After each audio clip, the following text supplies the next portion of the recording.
All right, it looks like we have everybody from the Imprivata side that will be hosting. So I think we'll jump in and get started and keep our day rolling. I hope you all enjoyed your break, got some refreshments during that time. And I want to thank Kara again for that great presentation. We are going to jump into another topic that has really been prioritized, especially with COVID-19, but just overall, and that's mobility within the hospital. So I've got three Imprivata hosts that will be introducing our guests very shortly. And the topic will be around device provisioning, but also mobile device access into applications such as Rover. So without further ado, I'd like to welcome Rachel Pickering, who's our Senior Product Marketing Manager, Preston Broderick, who is our Product Manager on this offering, as well as Claire Riley, who is on Sean's team as a Senior Clinical Workflow Specialist. So I hand it off to you all. Thank you for joining us.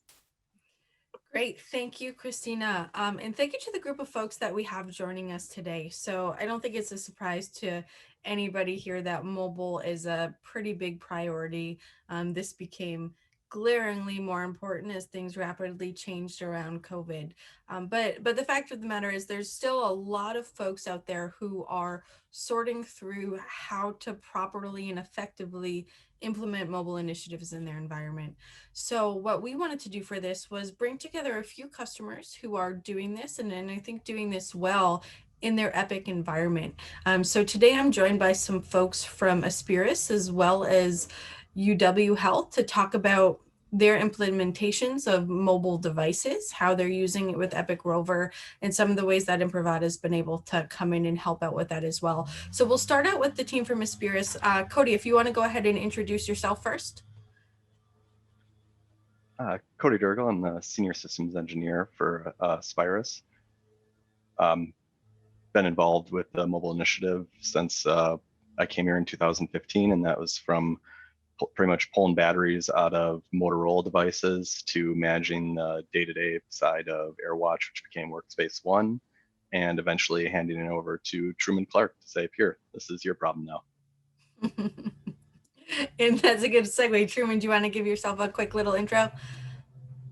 Sure. Good morning, everyone. My name is Truman Clark. I'm with Aspiris. I've been here for 2.5 years now. I started on one of our regional IT teams, kind of doing the same thing Cody did with the day-to-day support, pulling batteries, tracking down devices.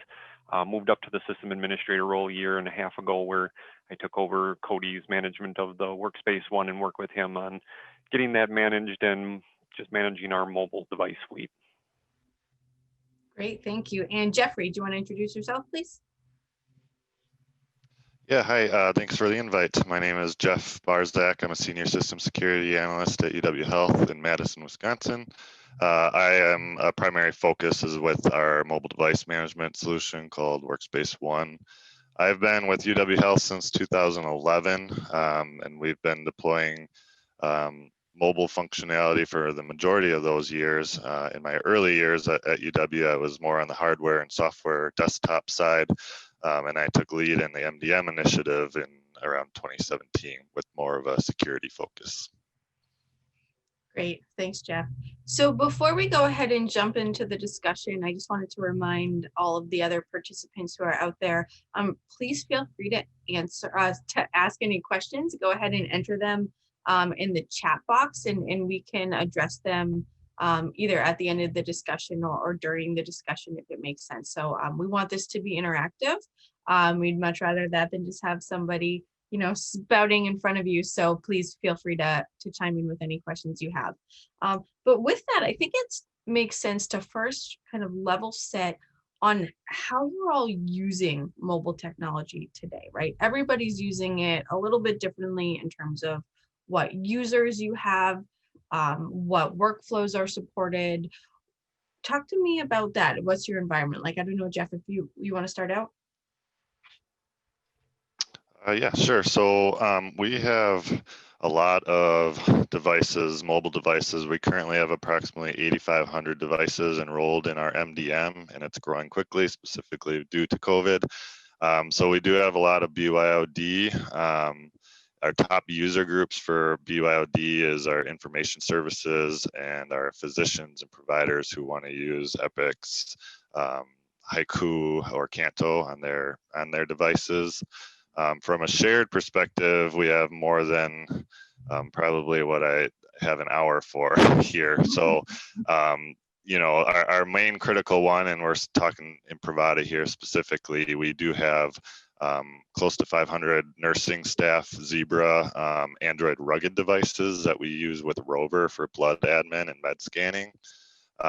This year we're working on adding a telephony feature to them, just so that it's more useful for our nursing staff. On the iOS side, we do have Rover as well for phlebotomy and ADT. This year, we deployed many devices with telehealth, specifically for both our clinicians and our patients. Other random fleets that we do have, we have interpreter services devices, we have bedside devices for our patient distraction. We have a slew of patient education devices for staff to use on surveys and department-specific applications. We do have shared devices with Epic Haiku on them for providers that don't want to enroll their personal devices into our MDM. We have devices for our ambulance and our med flight teams. We have devices for our distribution and our processing for medical equipment. The list goes on. So. Sounds like you guys have quite the potpourri of different device types and users, and can speak to a lot of the different challenges that you would see there. How about Cody and Truman from your side of things? Here at Aspirus, we have the main use for where we got into the shared devices is going to be the med scanning with Rover. Aspirus is pretty early adopter of the Rover. I believe it was around 2014 first started using it. Progressed from the Motorola devices up to iPod touches to eventually now we're at around 400 iPhone XRs, and those are used mainly for the med scanning. We've now also gone into patient transport. We've also gone into our environmental services. They are also using them. Not using Rover, but we also have our lab has switched over using iOS for their lab specimen collection. We do have an Android environment, and that is our supply chain is finally moving away from Motorola devices into Zebra devices that they'll be using. And then also our at-home staff, we have around 250 or so Android phones that are currently NetSmart, but will be transitioning over to Epic Dorothy soon. And then our BYOD environment has never, we're still kind of, that's in the starting stages of that. We have started to roll it out more for kind of the same reasons UW Health was, so that physicians can access Haiku Canto. Great, thank you. So it sounds like, I think one of the things that's interesting too is that both of you are using these devices outside of just the clinical workflows, right? There's environmental staff, there's outside folks. So it's a pretty big picture to have to start to manage and figure out how to serve the needs of all of these people. Actually, Jeff. Rachel, excuse me, it's Claire. May I just jump in? We have a question. Absolutely, yep. And good morning to all of you gentlemen, and thank you very much for joining us. I'm Claire Riley. I'm a Senior Clinical Workflow Specialist with Imprivata and also an emergency room nurse from another life. So this is very near and dear to my heart, mobility, efficiencies, whilst keeping you guys happy and keeping it secure. So we have a question out here, and this is, I think, to you, Jeffrey. How many of your 8,500 enrolled in MDM are UW owned? Sure. So that is approximate. I would say it's approximately 2,500 of those, maybe pushing 3,000 now, are owned by UW. Thank you. And who's your, just as a matter of interest, who's your MDM of choice? It's VMware's Workspace ONE. Okay. And I just have another question here. This is from Michael Mukherjee, and I hope I correctly said that name.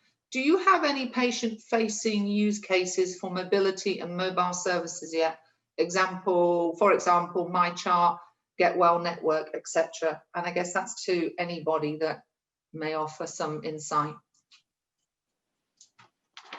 Here at Aspirus, where we've seen the biggest push for the patient has been with COVID and being able to have communication for the patient to family members who aren't allowed in to see them. And that's been kind of something we've been working through. And I know most other hospital systems are doing the same thing, but that's where we've just seen it all of a sudden go from not on our radar to we're in meetings constantly about it and how do we address it. Yeah, UW Health, we are running the same thing regarding telehealth. So, and we're in a bit of a chaos mode, trying to get as many devices out there as possible, just to get patients to be able to be face-to-face with the providers as well as their families with the tablet, using whatever means necessary at the time. But we are rolling back now. We do have an application called Video Connect, VidYO Connect, and then we are looking now more into more of an Epic integrated system called Amwell. But we do also have over 600 MyChart bedside devices that have bedside plus a slew of games just for patient distraction and a movie application for them. Thank you. And you're quite right, Jeffrey. It definitely is a very, very busy time. And you alluded to it, Cody. I mean, it is a moving target and a fast growing arena. And with both end users and patients and their loved ones getting creative in how they want to participate in telemedicine, whether it's FaceTime, any of those other platforms. So thank you. Thanks, Rachel. We're good for now. Thanks, Claire. Appreciate you jumping in. So yeah, certainly patient use case is one of the biggest and fastest growing things that we've seen. Obviously, it was a quick reaction that many folks have had to take to address some of the change in environment going on with COVID right now. I know Mithun, who just asked that question, he's from URMC. He also has dealt with some similar things on his end, right? And so it's not something that, it's not necessarily that nobody was thinking about it before, but there wasn't a huge impetus, right? And there's certainly a lot of challenges that can come from managing the patient side of things.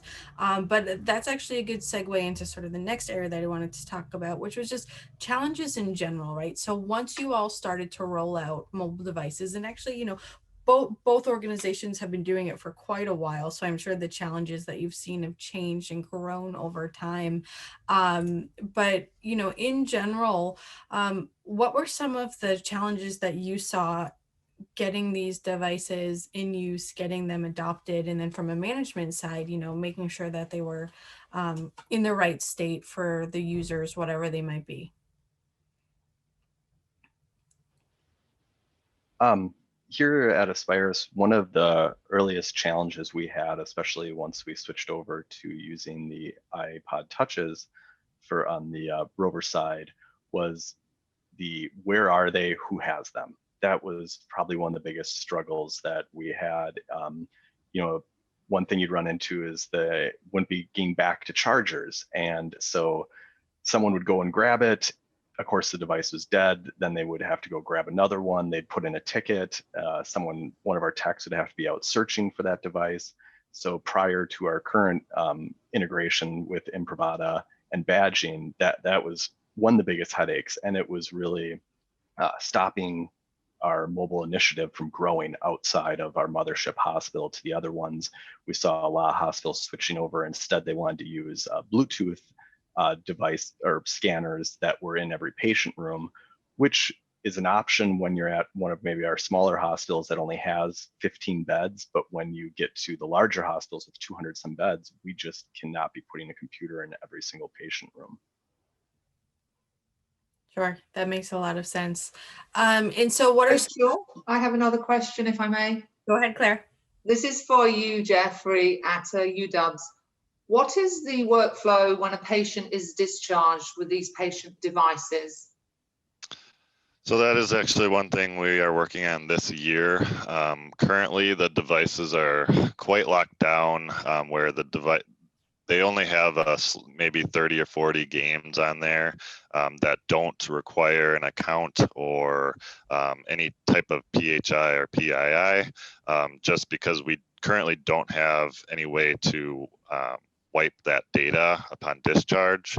But we are looking into the Epic integration of the HL7 trigger this year, which will allow the device to be factory wiped upon discharge of that patient.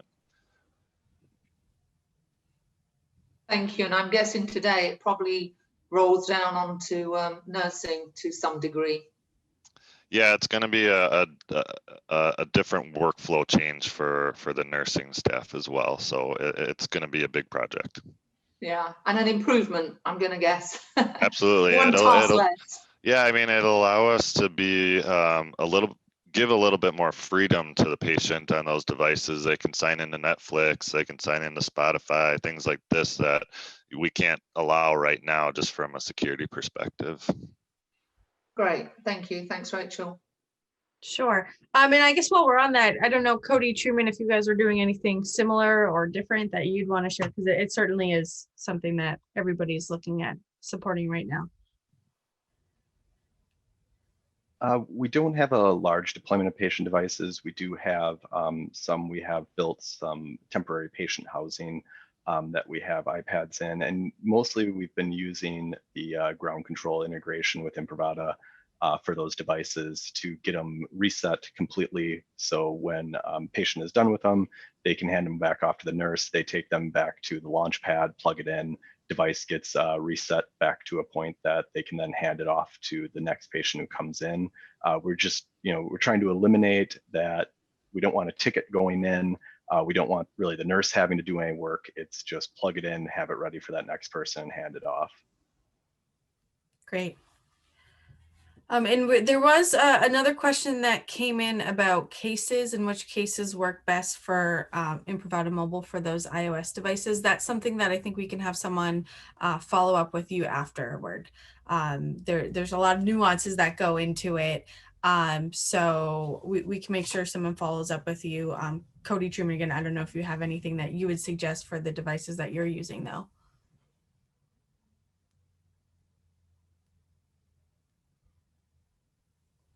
Sorry about that. The space button wasn't working. I can add in on the case thing. We've actually gotten completely away from the cases that have any sort of barcode scanning.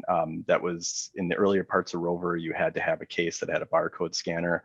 We have shifted over to just using some light-proof cases, and we do all of the scanning natively with the camera, and it has been a huge success. When it comes to battery life, we're not seeing any issues. There was a lot of concern at the start that we were going to need battery backup on all of these. We're seeing devices last 16, 17 hours going home with people and still coming back fully charged. Despite the fact that they're not supposed to go home with people, right? Yes, correct. Great, thank you. So what about the challenges that you're experiencing from the end user perspective, or had experienced? Jeff, maybe you want to chime in here on what was going on with the clinicians and what were some of the things that you had to solve for them in order to get them using these devices and the applications in the best way possible. Sure. So one of the biggest roadblocks that we had prior to using Imprivata was just our end users requiring to manually enter their password many times throughout their shift, because we do have a session timeout with Rover that's set to 30 minutes.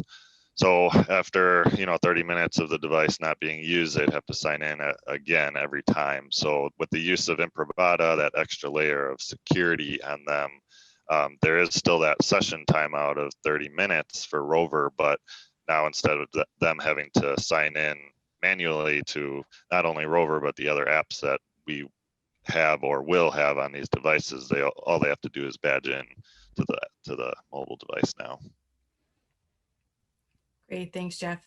And I think that's a good time to kind of pause for a second and make sure everybody who's listening has a good picture of what our mobile solution is. For those of you who aren't aware, right, in in the beginning of the year, we acquired a company called Ground Control that has a lot of great solutions for helping to automate the management of iOS devices.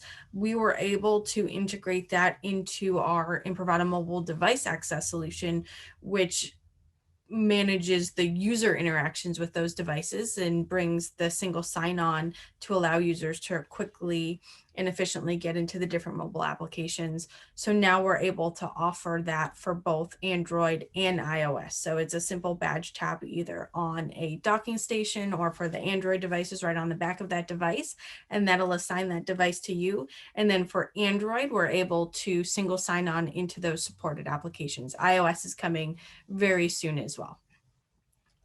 So when Jeff is talking about the workflows that his clinicians are using on those Android devices, right, it's that simple badge tap on the device to get in and then single sign on into those applications.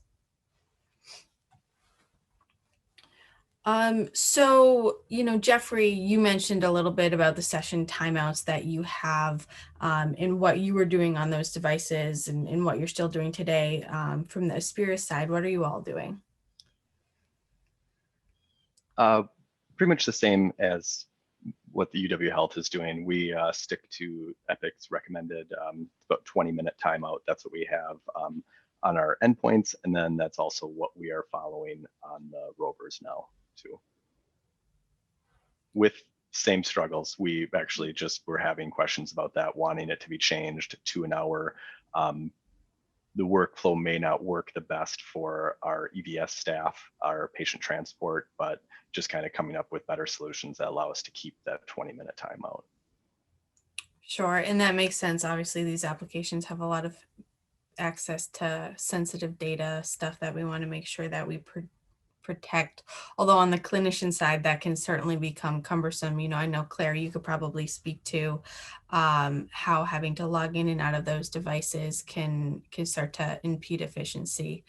So it's certainly something that we want to make sure is as easy for them to use as possible, because if it's not easy to use, it's not going to get used, right? So, Cody, Truman, maybe we'll start over with your side of things first. In terms of improvements that you've seen since implementing Imprivata Mobile, talk to me about some of the biggest win areas that you've had and where you see the most difference has been made. The changeover to integrating Imprivata, the tap and go solution, it's really been night and day for us. We've gone from no one wanting to use the rover devices to we now have staff that is trying to circumvent the workflows that we have to get access to using these new devices before they should, which I kind of take as the biggest compliment as we can, that there's nurses who want to use this.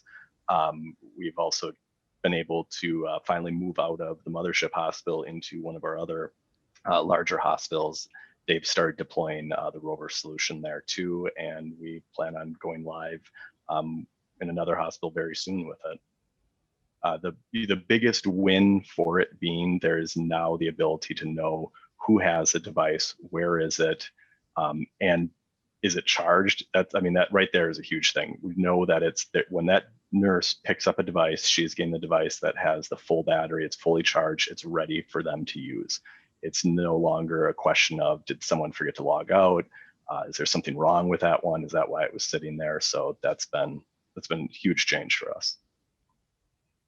Great. I'll take on with that a little bit too, just to add a little more. One of our wins that I experienced was with our managers actually, because along with this, we had a lot of iPods that were frequently broken and we had kind of a device hoarding situation going on. They didn't want to give up the devices that worked. So then we have management coming to us going, well, I'm supposed to have 40 devices in my department and I only see 5 and I have staff that can't get devices. Well, now such a thing happens, we can tell management, this is the person that they've checked these out, they haven't returned it because we have set on for like a 24-hour, if they don't bring it back, it'll actually lock the device, put it in a lost mode, say it's overdue. So we can tell managers now, these people have had devices out for too long, you need to go find them, they need to bring it back so that they can have another one. So really it's alleviated some of the stress that our managers have had with trying to manage one more aspect of their unit of having devices. Now we can give them that extra tool to make sure that they keep that device fleet where it needs to be to get devices to all their staff. And that's great, Truman, for accountability of your staff there. So that's very nice that you're doing that. But just before you move on, Rachel, I just wanted to go back to Cody. I think I heard you right when you have a 20-minute Epic timeout, but you have staff requesting to move that up to an hour. Did I hear you correctly? Yes. What's the reason for that with single sign-on in play? It's because I can't remember the exact reasons why. We do have, for say, our nursing staff, they're able to put in a PIN instead of having to put in their entire password to get back into Epic. As we're using this now with our EBS staff, they don't have certain rights or access that they don't get granted that PIN. And so they have to put in their full password to get back into Epic. And so that's where they would like to be able to have an hour before it signs out for that. So that's kind of one of those areas where we kind of always say we'll get everything to the point that you can launch Epic. And then from there, then that kind of starts going back to our CI staff to work through those types of situations. Okay, I see. So it's a second factor into Epic for the nursing staff. Correct. It's just a way to speed up. Instead of having them put in their entire password and username, they are assigned a PIN code that they can just put in to get back in quickly. And I think one distinction, Claire, that might be confusing for folks is, so Cody and True using our iOS solution, which doesn't support single sign-on today. We're working towards that, and specifically Epic Rover is kind of the tip-top tier, and then there's everything else. So that's kind of our focus right now from a development standpoint and priority standpoint.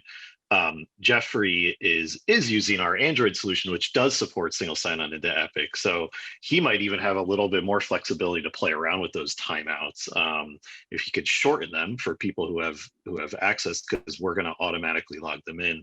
Cody's in a case where we're not automatically logging them in, so they're going to have to enter their password in.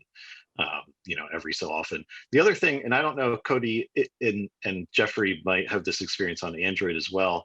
I know that Rover used to, at least when a Wi-Fi connection was lost, elevator, dead spot, dead zone, whatever, Rover would also force you to re-log in. Is that still the case? I don't know if that's another problem we might run into.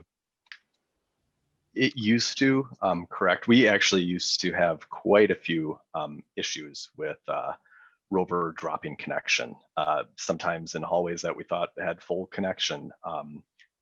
Maybe Truman can answer better. It's something that we've, just due to improvement of our Wi-Fi network now within the hospital, and especially with the change from iPod touches. For the longest time, they were approved as a device to use. And then I think as mobile just grew, Epic started to realize that these are not the best devices to be using. And with the shift over to the iPhone class devices, I don't believe we have the wireless issues that we used to. Yeah, it kind of started with there was two major shifts for us. It was with the iPods. It was really spotty, so that started a partnership with the network team and trying to figure out where our dead spots are, making sure our APs are really up to the task of taking on the handoffs from the devices. And then the second shift kind of came in with the iPhones, with it just kind of got rid of all the rest of those little blip areas with, we were getting tickets for nurses going into rooms to administer a medication, and all of a sudden it's saying that they can't administer the med that's been pended because now they lost connection and it's just sitting in that basket pending. So that was really another big shift, and that's with the iPhones and that partnership with networking that really got rid of most of our issues. We had the same thing over at UW Health too. We had our old Android MC40s had a lot of networking issues. They would drop a lot and they would kick them out of Rover. We had many issues with that. We also partnered with our network team and updated our Wi-Fi infrastructure. And the nice thing with the Android Rugged is you can configure those devices to use your Wi-Fi settings specifically. So we rarely get a call now regarding network problems. And I have another question just come in, and this is what happens when you throw stats out. what are the actual mobile device? What is the actual mobile device that the battery lasts 17 hours or so? And that's from Laurie Kirkpatrick. We're using iPhone XRs. You know, the battery life is all going to depend on the amount of applications you're using. We aren't doing any telehealth on them. I've been interested to see as we start to add that in, if we continue to have that same battery life. But like I said, these are getting heavily used for scanning. We've kind of gone to a one-to-one if we can in departments. So the nurse that grabs that, they have it all day for that entire shift. And, you know, especially with our bed counts right now, they are scanning patients over and over again. Okay, thank you. And then I have another comment really from Mithun. The Wi-Fi radios on iOS devices have come a long way after the iPhone 7. As well, especially you're a Cisco wireless shop with fast roaming. Mithun, if I may, if you are still on, can I put you on the spot to maybe talk some more to your comments? Sure, and I don't mean to take away from the speakers. Yeah, I love what you guys are sharing, because like I said, I was about to type a comment in. These discussions always feel like we're in the same shop, but our experience with some of the early mobility devices with clinical communication has been, we started off rolling out iPhone 5s in 2015.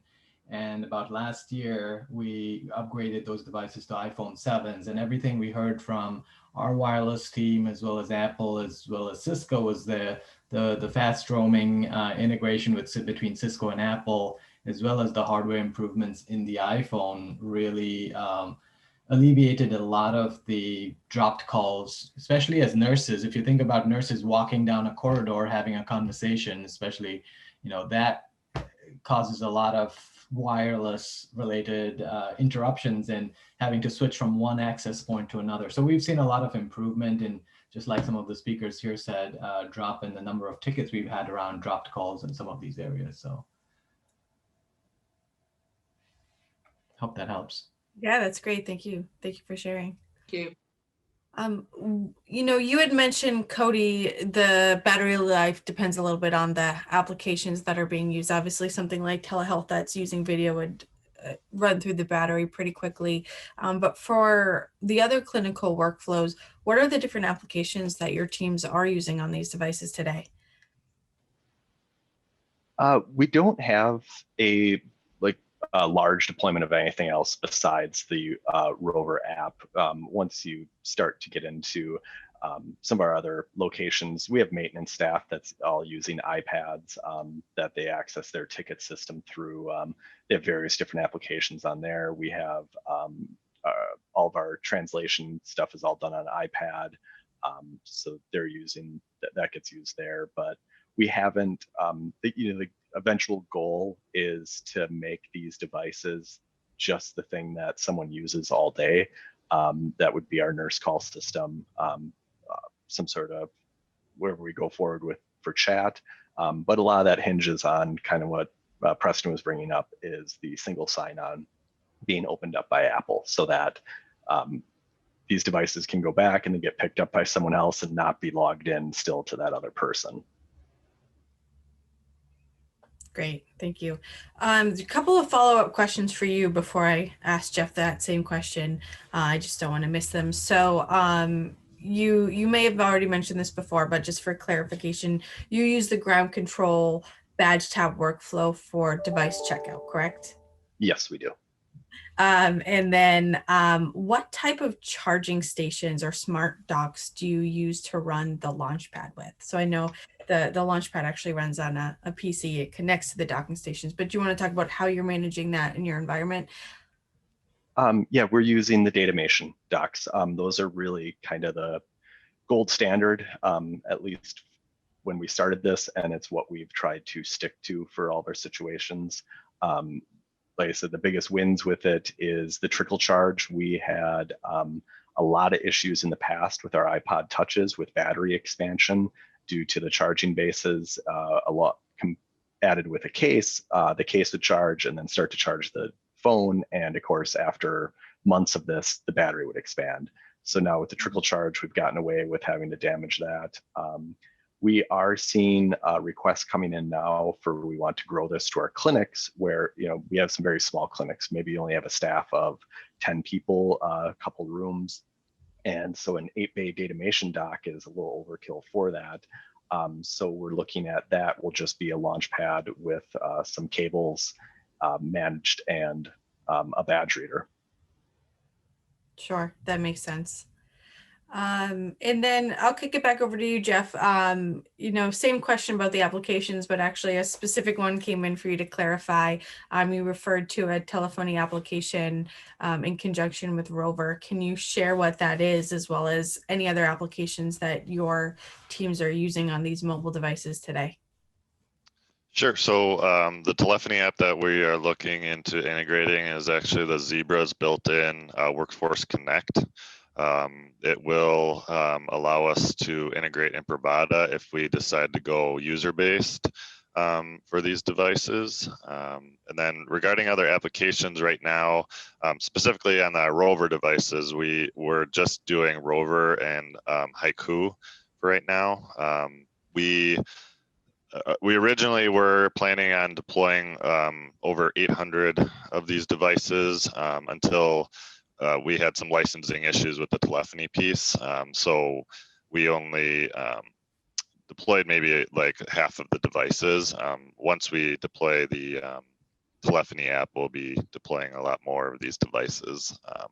But for right now, yeah, it's Rover and Haiku on these specific nursing devices. Great, thanks. So I'll start with Cody and Truman, and then we'll move to Jeff again, but can you talk to me about what your future looks like for mobile? And so I say that specifically because both of you have been using mobile devices for a long time. And so in some areas, I think you're more established than a lot of folks that we talk to. So what's next for you? How do you hope to continue to grow this? And has COVID changed that at all in terms of prioritization? For me, the biggest place I see it is getting away more so from the conventional endpoints that we have, and really kind of be able to free up the staff so that they're able to, the faster they can get into a patient room and start taking notes, move to the next one, and that, spread across the system. It just improves it for everyone. Their days goes a lot faster. You are kind of held a little bit on the Epic side with just being the screen size, things like that. But like I said, the biggest goal, and has always been since I started this back in 2015, is that end goal of they come in for their shift, they pick up their device, and as long as outside of note taking, that's the device they can use all day. They can do everything they need to do. They can talk to their coworkers, they can talk to the doctors, they can scan in patients, they can do everything just through that device. And being able to do that, I think, will just be a huge win for the staff. Absolutely. How about you, Jeff? I can say the exact same stuff on the UW Health side. It's our goal always to improve the workflows for the providers, the nursing staff, and essentially, trickling down to the patient having the best experience they have for an unfortunate stay. From an Imprivata perspective, we have not deployed Imprivata at all through our iOS platform, so that is something I'll be looking into this year. Obviously, I've added the telephony feature, just like Aspirus is saying. You want the nursing staff to be able to pick up this device, use it the entire shift, do whatever they need to do their job, and make the patient happy. And then, as I mentioned earlier in the session, we're looking into adding that HL7 trigger functionality to just allow our patients a little bit more freedom on our bedside devices. And then obviously telehealth is going to be growing exponentially here within the next year as well. Thank you, Jeff, for addressing bringing all of the tools onto one device. Because from a nursing perspective, we can have multiple devices, but as soon as that happens, we're only using one, and we're gonna pick that one that's of most value to us. So my communication may then go back to overheading again, which of course is very bad for your HCAP scores and your patient satisfaction all over. So I always get very excited when the IT and IS side of the shop, you know, appreciate and understand if you bring it to one tool to rule them all, then you're going to get your biggest adoption, your efficiencies, your security, and it's a win-win. So I always like to invite clinical to the table at the beginning of these conversations so that you can engage clinical and say, okay, what tools are you using? What do we need to do to streamline your workflows and make it more efficient? So thank you for that. Yeah, that's exactly correct. Before we integrated Imprivata and you know, deployed these new Android devices, our nursing staff not only had an Android rugged phone, but they also had a physical pager. They had sometimes their personal phone, which obviously from a healthcare perspective is not very secure because they're texting, insecure texting from their personal phone, trying to get a hold of people. So yeah, I agree. We worked very closely with our nursing informatics team to build out, you know, the best solution that we can do with one device.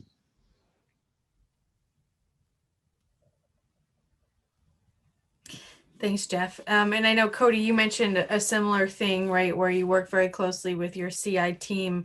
I think bridging the gap between the IT folks who are managing these devices and the clinical folks who are actually out there using them, and then occasionally having to manage them for certain areas is really critical. Can both of you talk about exactly how you're working with those teams, how often you're connecting with them?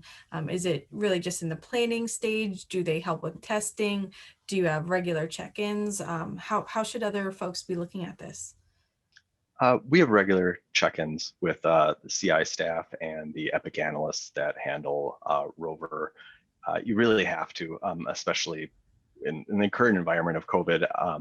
I'm not in the hospital and on the floor anymore, so I'm not seeing the day-to-day things that are going on, maybe issues that are coming up. So you're going to find that out from CI. So you have to be talking with them, and things you just, you know, especially when you're in IT, you know, you set all this stuff up, but you don't use it every hour of the day. And so there is going to be things that come up that you just could not have thought of. So that's where you're going to find that out from the CI analysts. You're going to find that out from the Epic analysts, and working with them to try to correct maybe what's going on or come up with a better workflow that answers their questions better. Yeah, same on the UW Health side too. We have them the apps configured to not auto update because we want our nursing staff and our CI team and our Epic analysts to be able to test these applications before they're being deployed en masse, just to make sure that the updates for us, you know, over 500 devices is as seamless as possible and not affecting the nursing staff. I can add in on that too. You know, Rover has, it's called Rever. It's the test version of Rover that always comes out before the actual release. So really making sure on your Epic side, your Epic analysts are testing that.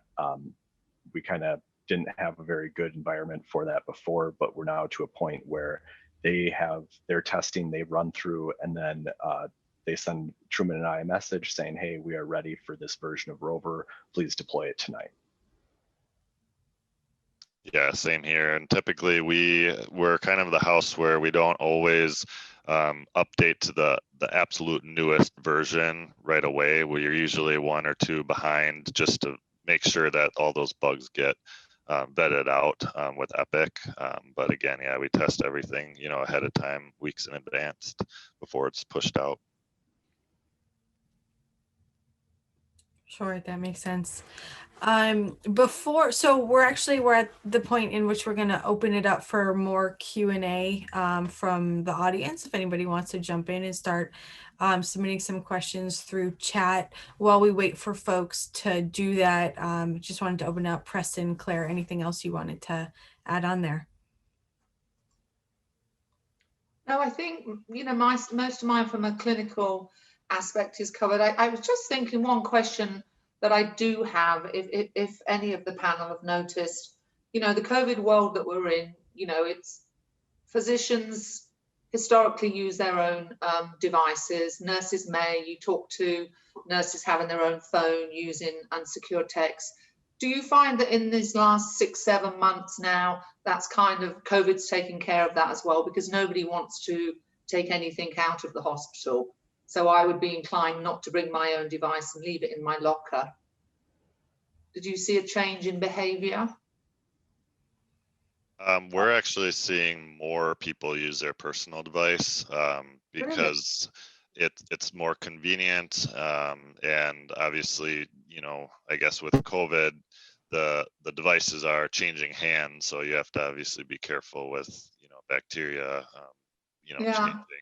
changing It's that. interesting So because I'm the opposite. yeah, so we have, and we also, we're deploying, you know, our telehealth application more through the BYOD structure than we are the shared environment. Interesting, thank you. Cody, Truman? Biggest thing for us is kind of the same thing, more use of personal. And really what's driving that is just, you know, how fast everything hit with COVID.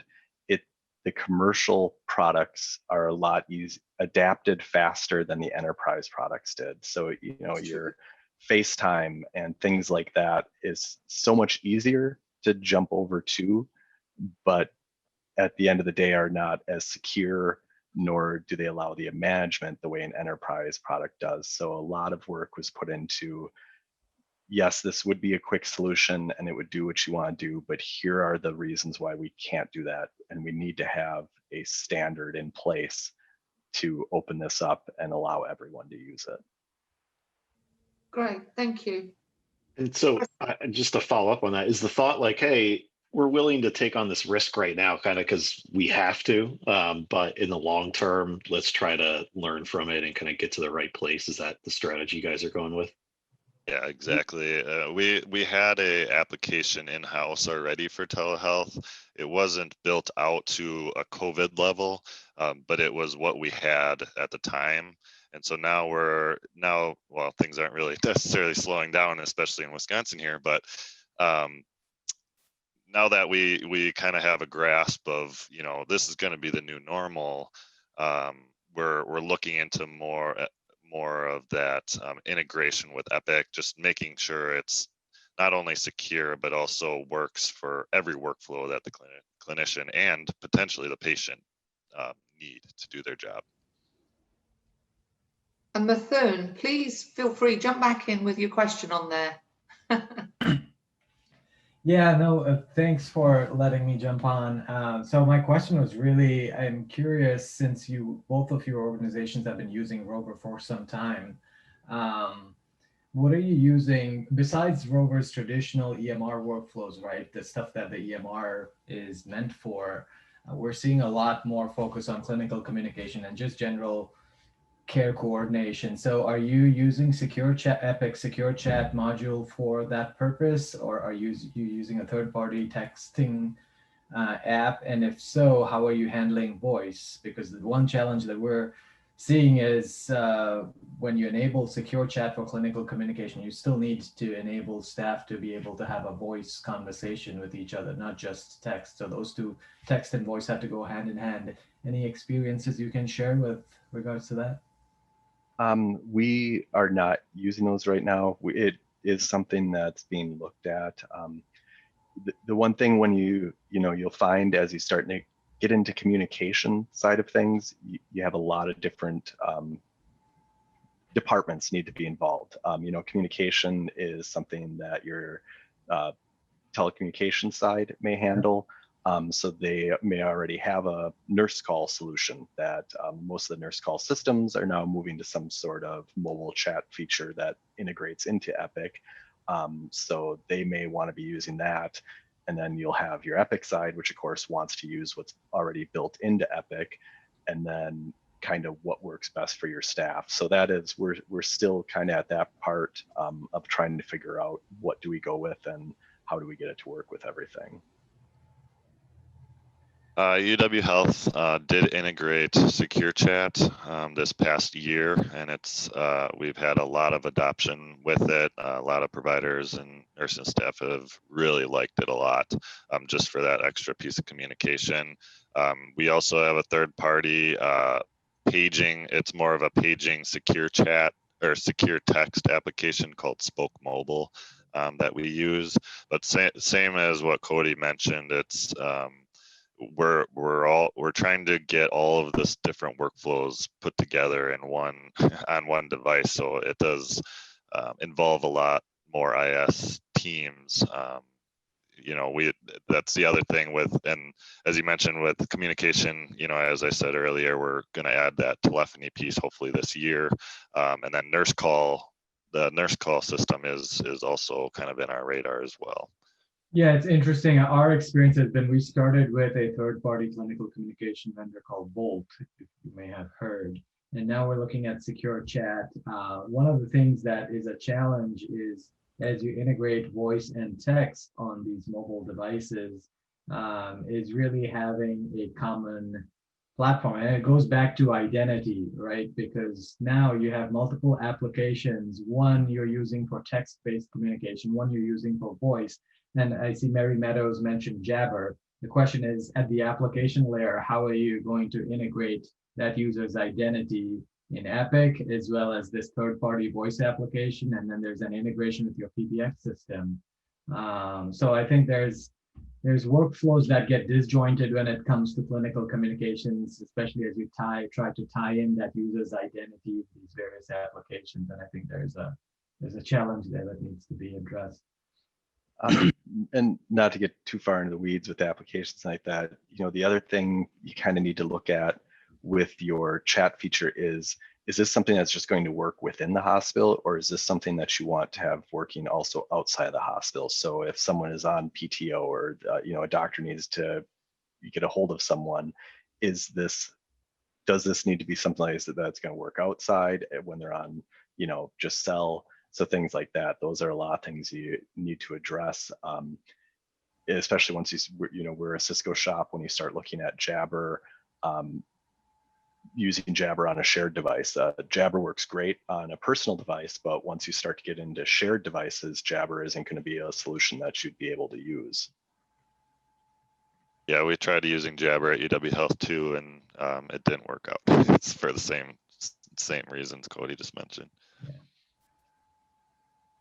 I think Jorge had a question here. I'll just answer it. Why no longer Volt? We still use Volt in our children's hospital. The question for us is really at the enterprise level, is that scalable with our secure chat application? And especially as we look at rolling out Rover, I think that's a question a lot of Epic institutions are dealing with, is the clinical communication aspect of text-only secure chat on Epic versus adding that telephony aspect of it, especially on shared devices where that identity goes with the user and not with the device. And so tying in that user's identity across these multiple applications gets tricky, but we're sticking to Volt for at least for the time being until we figure out how secure chat can also introduce voice. One of the challenges with Cisco Jabber, I think we've kind of seen from other folks too, and Jeff and Cody, you probably have seen this, is how do you integrate that staff directory in Jabber with your Epic user? And I think that kind of complicates things a little bit.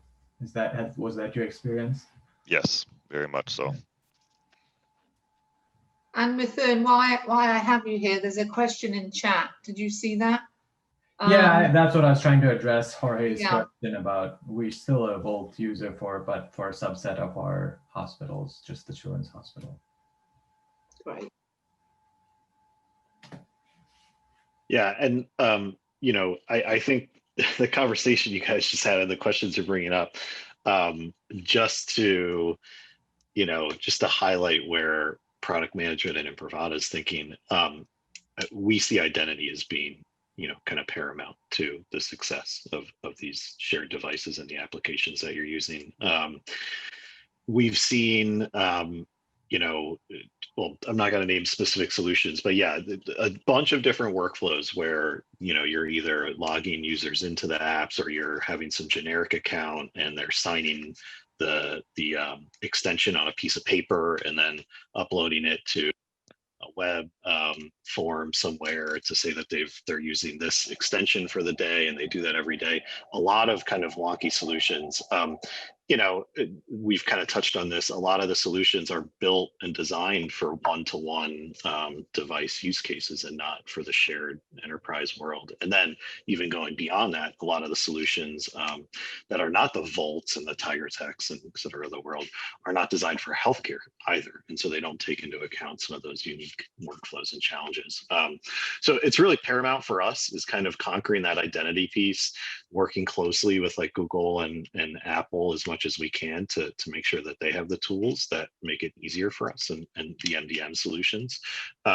One thing I'll just implore all of you is definitely, you know, as you're building out these strategies and you have questions about applications and things like that, definitely work with your Imprivata team, get them to schedule a call with myself, with our engineers. I'd love to talk through all this stuff with you guys. Love to learn like where your strategy is at.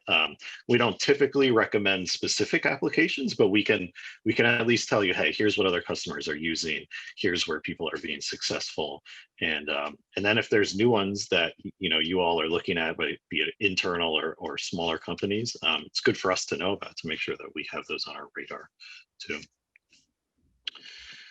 I know that we are coming up on the hour. So any final questions from the customer base here, or? I guess, Preston, a question to throw out there to our customers is, where would you like to see Imprivata's relationship with Epic moving forward? Are there any specific asks, needs, likes, requests? And that's really open to anybody that's on and wants to give us some feedback. I'll say for they probably for vendor wise have the best relationship you know, for what they do.